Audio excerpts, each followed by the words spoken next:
ayudar a que sectores de la ciudad y también espacios rurales se protejan frente a la barbarie y a la depredación inmobiliaria, que eso es lo que está en juego en muchos de nuestros territorios, de distintas formas, en particular en el barrio Yungay, o acá en Matasur, en la comuna de Santiago, o en el barrio San Eugenio, o en el mismo barrio Lastarria, o acá en el centro cívico. Uno de los grandes temas, que lo podemos extrapolar a otros sectores del país, a otros territorios, tiene que ver con la protección de los barrios, entendiendo barrio como tejido social, como comunidades que se encuentran, como espacios donde podemos compartir, donde podemos pasar alegrías y penas, pero en definitiva generamos comunidad.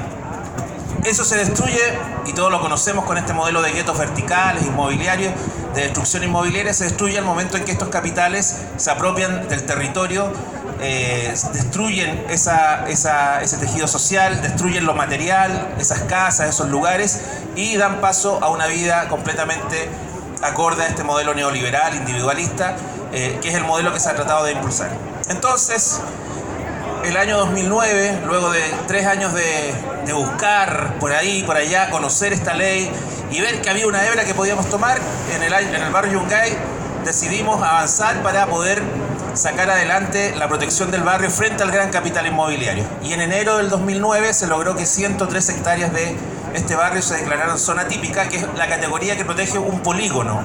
un sector. No está de más decir de que en la comuna de Santiago, que son alrededor de 2.200 hectáreas las que conforman la comuna de Santiago, la mitad de su territorio al día de hoy, gracias a la presión de las comunidades de diversos barrios de la comuna,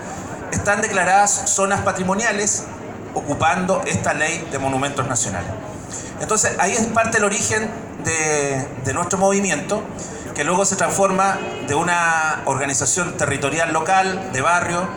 en este caso en el barrio Yungay, se articula con otros actores y pasa a conformar una asociación de carácter nacional que hoy día tiene presencia de Arica a Punta Arenas, con distintas organizaciones, vecinos y personas que colaboran en este movimiento. Durante todos estos 10 años, una de las exigencias que hemos tenido nosotros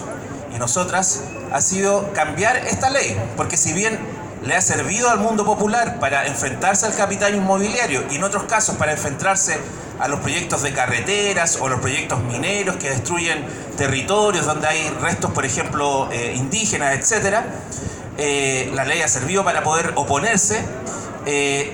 No es un instrumento suficientemente acorde a la discusión que se ha dado a nivel mundial respecto de qué entendemos por patrimonio, porque de hecho la ley tiene un nombre, es Ley de Monumentos Nacionales, no es Ley de Patrimonio Cultural. Entonces ya ahí tenemos una falencia,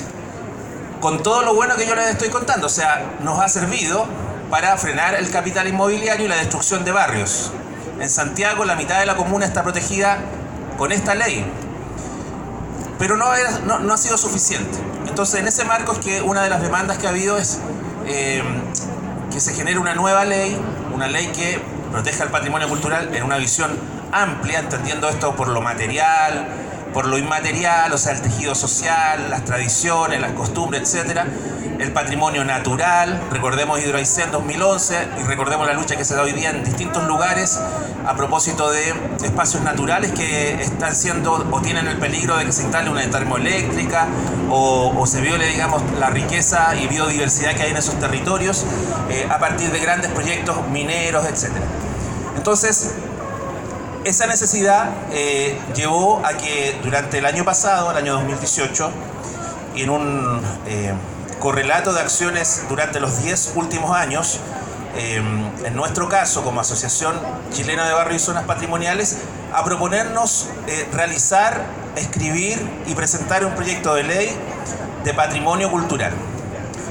Terminamos el 7º Congreso Nacional de Barrios y Zonas Patrimoniales. Nosotros todos los años nos juntamos una vez al año en algún lugar del país.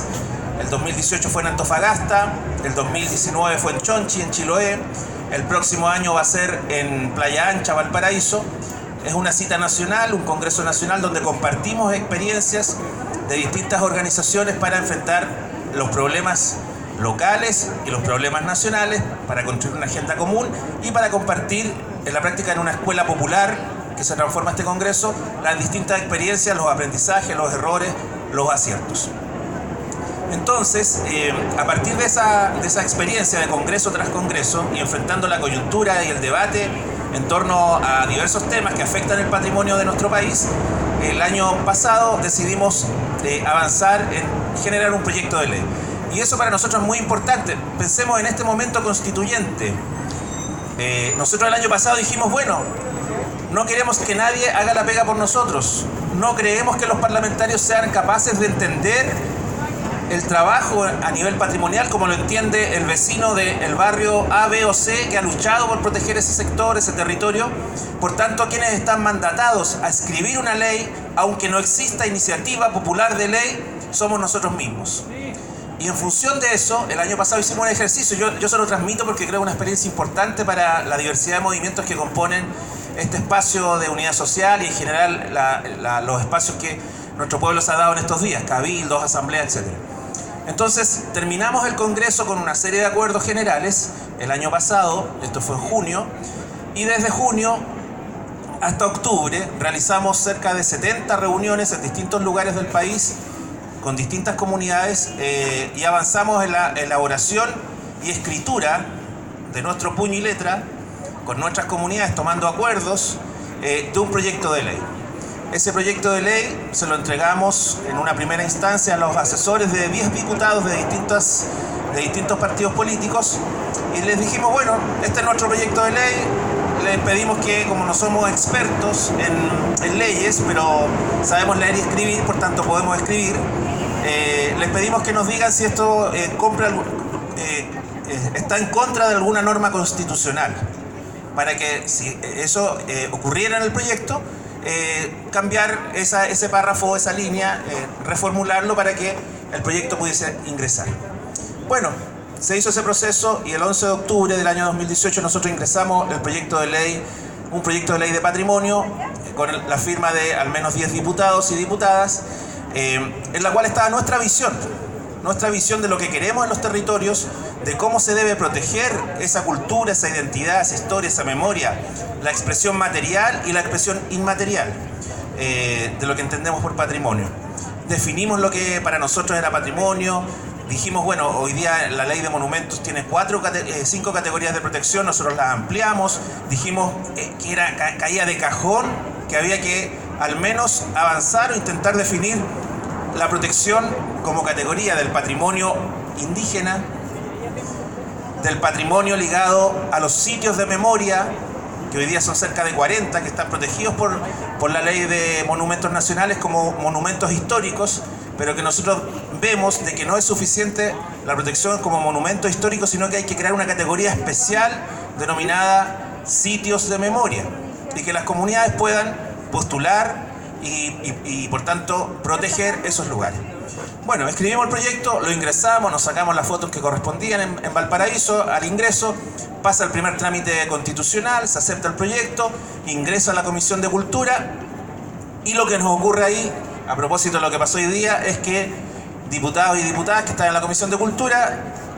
por su presidente en ese momento, Marcelo Díaz, nos dice, mira, el proyecto lo vamos a dejar ahí stand-by porque el gobierno va a presentar otro proyecto y por tanto cuando el gobierno presente ese otro proyecto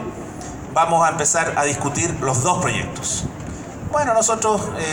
como comunidad dijimos, ok, habrá que esperar algunas semanas, algunos meses y pero vamos a seguir adelante con ese esfuerzo. Pasaron los meses, el gobierno no se ponía de acuerdo, no convocó a nadie a discutir el proyecto de ley. El subsecretario de Patrimonio del Ministerio de la Cultura, el Arte y el Patrimonio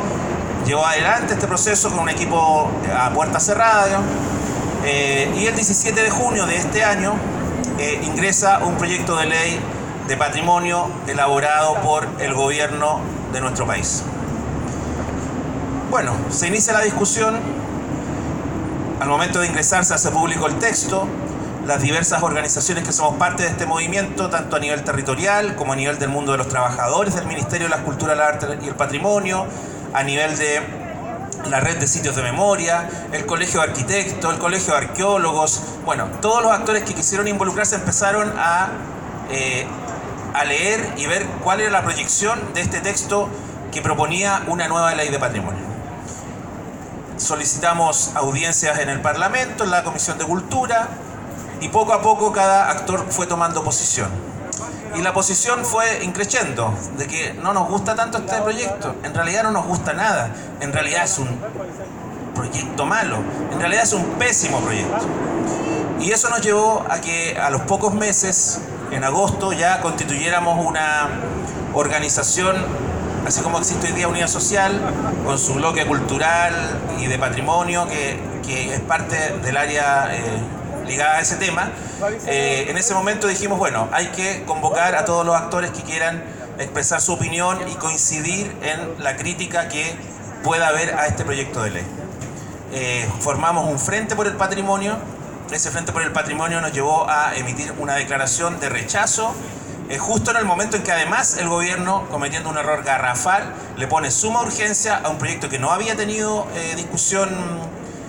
ni participación ciudadana, y que además ya empezaba a ser criticado por los diversos actores. Y en ese momento, ya a 2 meses de haber ingresado al proyecto, hacemos la primera declaración en el contexto de suma urgencia, o sea que esto se discute en 15 días, con estas características, con la crítica que ya había, para poder frenar esa discusión. Logramos frenar esa discusión de suma urgencia, pasó a tener urgencia simple y después a no tener urgencia, digamos. Y durante todos estos meses se ha seguido la discusión en la Comisión de Cultura, discusión que básicamente ha sido recibir a distintas organizaciones, mayoritariamente que están en contra. Nos faltan las organizaciones ligadas a la Cámara Chilena de la Construcción, que están a favor, indudablemente, y algunos actores en una perspectiva oportunista también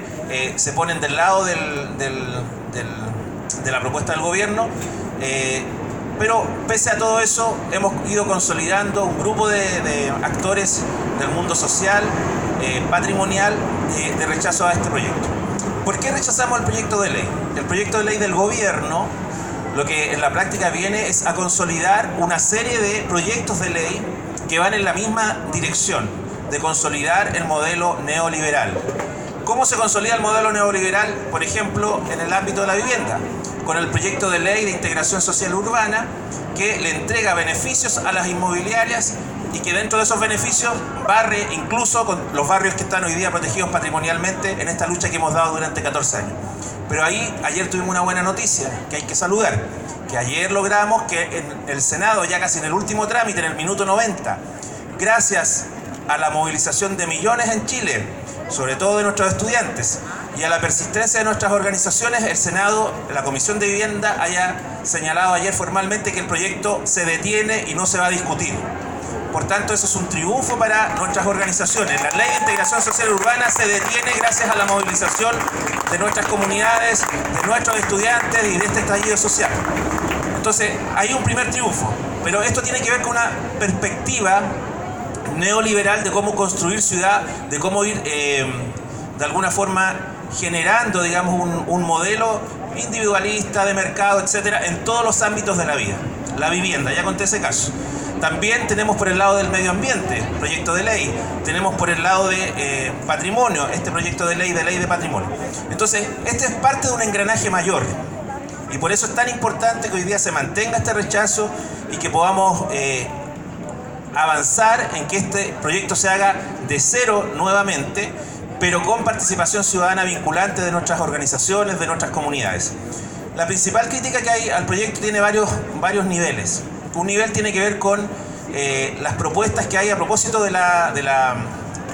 cómo hoy día se ordena el ministerio y cuál va a ser en la práctica la política hacia los trabajadores de este ministerio y cuáles son los recursos que se van a poner ahí en mejores sueldos, en aumentar plantas, etcétera, y eso no se expresa en el proyecto. Por tanto, ya desde ahí tenemos un punto de partida que es bastante errado, un punto de partida que viene a consolidar el modelo neoliberal también en nuestra institucionalidad cultural y patrimonial, que es el ministerio. Ahí tenemos un flanco que acá hay dirigentes de las agrupaciones de trabajadores que podrán también complementar cuando abramos el diálogo, pero ahí hay un flanco importante. Tenemos por otro lado que el proyecto no se hace cargo de una definición construida socialmente, construida por nuestras comunidades de lo que entendemos por patrimonio. Entonces desde ahí ya partimos mal, porque si no está esa definición construida por nuestras comunidades, no tiene pertinencia, no tiene legitimidad, hay un problema de origen del proyecto. Tercero,